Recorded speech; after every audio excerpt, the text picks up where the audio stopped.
Olá, pessoal! Sejam muito bem-vindos ao Pod Classic. Estamos aqui para falar, ler e interpretar nossa tão amada literatura. Além dos textos, utilizamos esse espaço para que vocês não só entendam as principais características, como também criem um novo olhar para elas. Juntos, vamos aprender a ler literatura e, sobretudo, compreender que não basta apenas estudar as estruturas dos textos, mas que, a princípio, já podemos ir direto a ele, o que de fato proporciona entendermos os padrões que levaram à construção de cada um que iremos apresentar aqui. Afinal, ler para quê?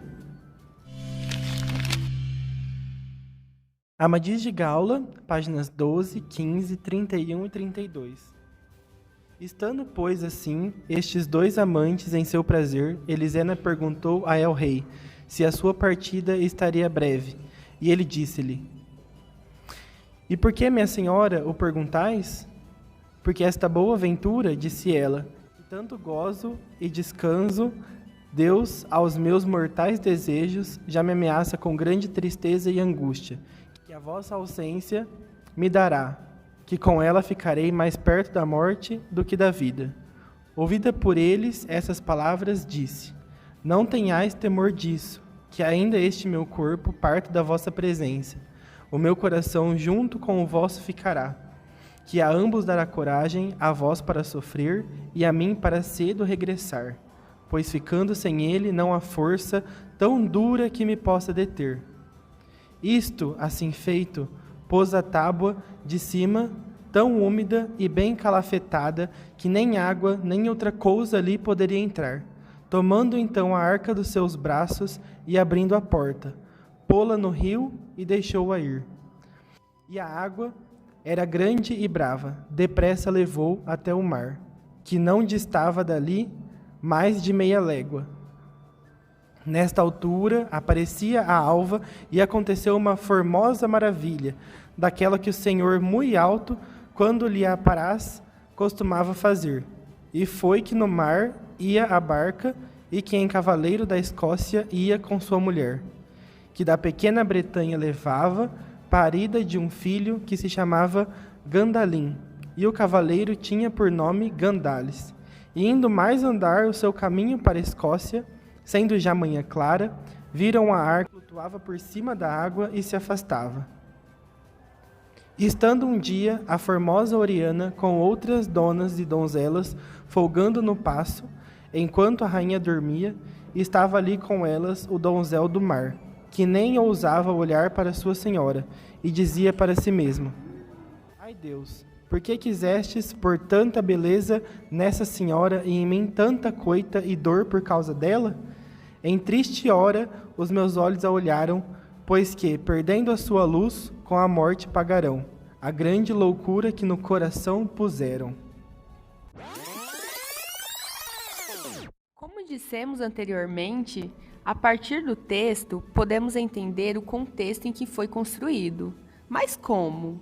O trecho que acabamos de ler nos leva à construção de um texto narrativo, que está muito presente no estilo de escrita das novelas. Mas quando paramos para pensar nas novelas e dos tipos de palavras que foram usadas no texto, vemos que remete a um tempo um tanto quanto distante. Tendo isso em mente, já conseguimos elaborar o contexto que precisamos para identificar a novela Amadís de Gaula, pertencente ao período trovadoresco. E aqui temos finalmente um dos pontos onde queremos chegar: iniciar a compreensão das estruturas literárias a partir desse contexto. E a característica que comentamos sobre o contexto que remete a um período antigo diz respeito a algo realmente distante da nossa realidade, já que quando eram feitas novelas de cavalaria, ainda tínhamos o feudalismo em seu auge. Tanto é que, quando nos remetemos a este período dos trovadores, na verdade, o principal meio que eles tinham de compartilhar essa literatura era pelas cantigas, apesar de Amadís não estar dentro deste modelo. Vemos que os aspectos culturais abordados na obra percorrem todo o final do século XV, ou seja, o período da Alta Idade Média. Mas catapimbas, meu, o que é esse trovadoresco?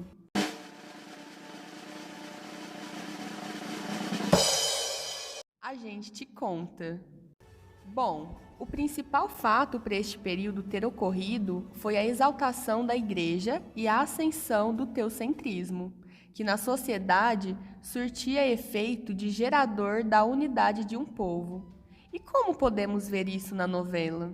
Temos aqui um personagem principal, que é um homem, filho de um amor proibido. Então a sociedade o condenava como um bastardo. Todos viam ele como um bastardo.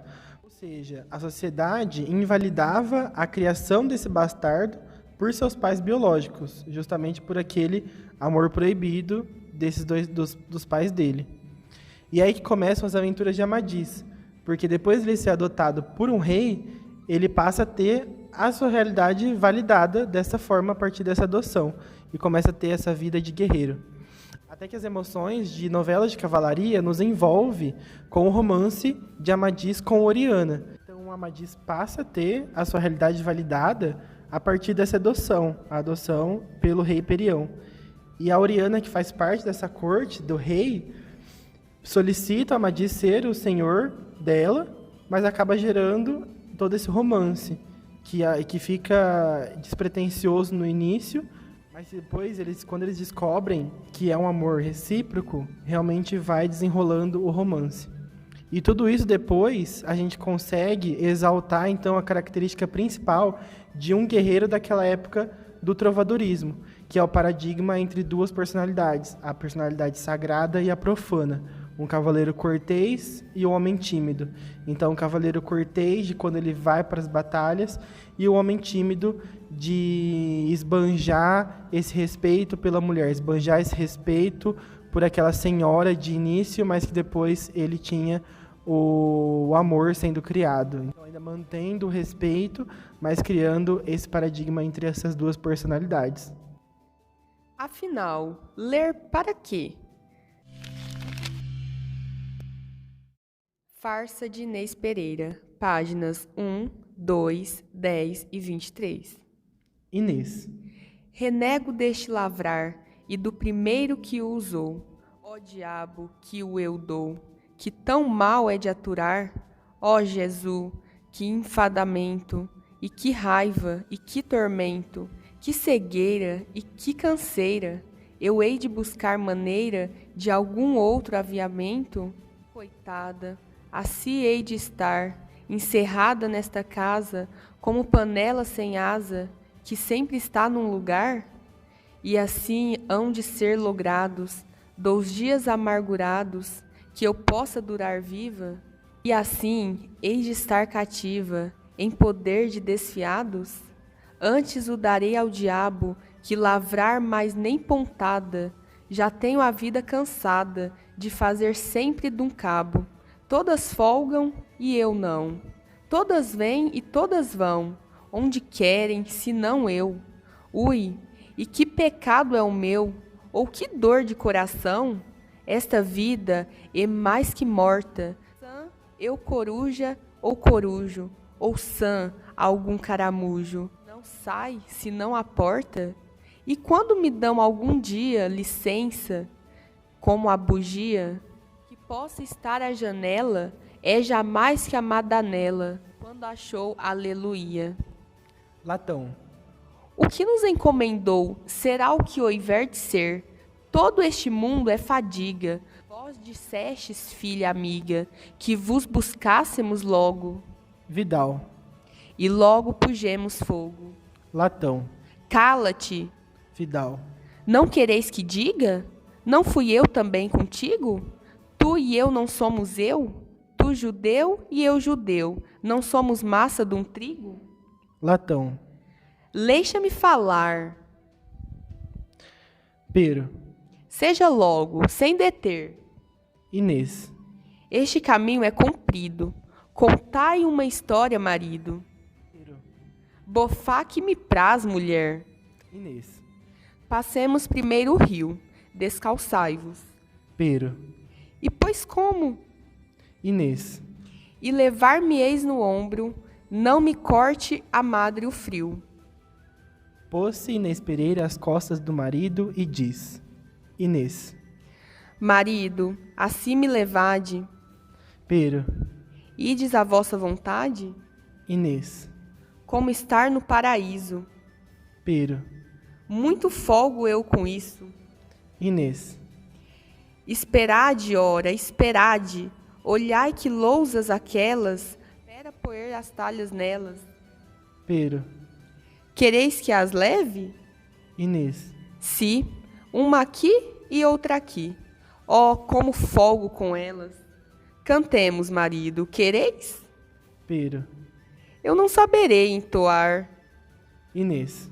pois eu hei só de cantar, e vós me respondereis, cada vez que eu acabar, pois assim se fazem as coisas. E será que fica mais fácil agora? Mais fácil não seria a palavra correta, mas quando conseguimos entender o contexto primeiro e depois ir para a estrutura, já temos alguns conhecimentos necessários para construir tais fundamentos em nossa mente. Estarmos a realizar os mesmos passos que demos para a construção do contexto de Amadís de Gaula, vemos aqui um caminho talvez um pouco mais simplificado, mas pois logo de cara nos salta aos olhos ou ouvidos a poesia em prosa e com rimas. Mesmo que temos a poesia como um dos aspectos principais do texto, outras marcações presentes durante a prosa nos remete à dramaticidade, ou seja, além de tudo, é um texto teatral, tendo o começo, o meio, o fim, demarcação de tempo e o espaço explícito na estrutura, mudanças de personagens e denotação de fala para esses. A obra contém um ato, uma série de divisões que compõem uma peça e, ao decorrer dela, podemos encontrar figuras de linguagem, como metonímia e metáfora, além das clássicas estruturas poéticas mencionadas. Então, podemos ver que essa contextualização da peça é muito mais prática, no sentido que suas características se aproximam mais de uma possível realidade. E o mais incrível de tudo isso é que realmente eram algumas das intenções do humanismo naquela época, já que se trata do período estético consecutivo do trovadorismo. Então a gente tem o trovadorismo e logo após o humanismo com essas atualizações. E essas atualizações são as atualizações de ideais mesmo do povo que vivia naquela época, que antes, no trovadorismo, eram teocentrismas, onde Deus estava no centro de tudo. Mas elas perdem as forças para dar lugar às ideias antropocentristas. Apesar de ter essas atualizações, os dois ideais percorrem juntos pelo humanismo. São os dois ideais ao mesmo tempo, porque se trata de um período de mudanças, não a mudança efetiva. Mas carambolas, como vejo esse humanismo na peça? Bora lá então. Seguindo essas características do humanismo, na farsa de Inês Pereira, podemos ver que existe um conflito entre os ideais da igreja e os pensamentos humanos, que é o que a gente estava falando. Se trata de um período de mudanças, não a mudança efetiva, não a finalização dela. Então vemos isso na personagem principal, que se diferencia das demais mulheres quando não se sujeita ao casamento e aos serviços domésticos. A Inês idealizava um homem perfeito que não existia, diferente do que a igreja pregava. Ou seja, principalmente a partir da conclusão da peça, vemos que Inês não segue as ideias da igreja, muito menos os contrapõe, pois, na verdade, é induzida a escolher um burro que a carregasse, mesmo gostando em alguns momentos do cavalo que a derrubou. Então esse é exatamente o lema da peça, que acaba ficando como frase de efeito. A Inês diz que prefere um asno que a carregasse, ou seja, mesmo que seja um homem burro que a carregasse, feio, né, no caso, no sentido de aparência que era levado em conta na época, do que um cavalo bonito que a derrubasse, no sentido de um homem elegante que ela teria por estética. Então, isso tudo remete ao final da peça que lemos no trecho escolhido. E assim se fazem as coisas. Ela remete a esse trecho como lema da peça, como um lema de vida usado para aquele momento, que não deixa de ser controverso. Bom, Então, levando em conta tudo o que falamos por aqui, contexto, história, estrutura e estilo, que são de extrema importância para entender essas obras literárias, a gente não pode deixar de lado a nossa principal ferramenta que temos para a literatura, que além do livro é a leitura, porque é a partir dela que vamos conseguir criar todos esses laços com os conceitos e essa coisa mais estrutural. É a partir dessa leitura efetiva dos textos originais que a gente pode criar tudo isso. Estamos chegando ao fim.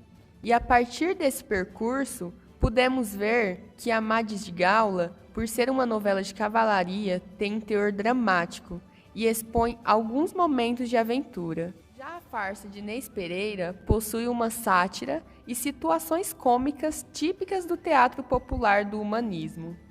Ainda mais interessante de tudo isso foi ter começado a analisar as obras a partir delas, fundamentando os ideais de que precisamos para compreender um pouquinho sobre o trovadorismo e humanismo.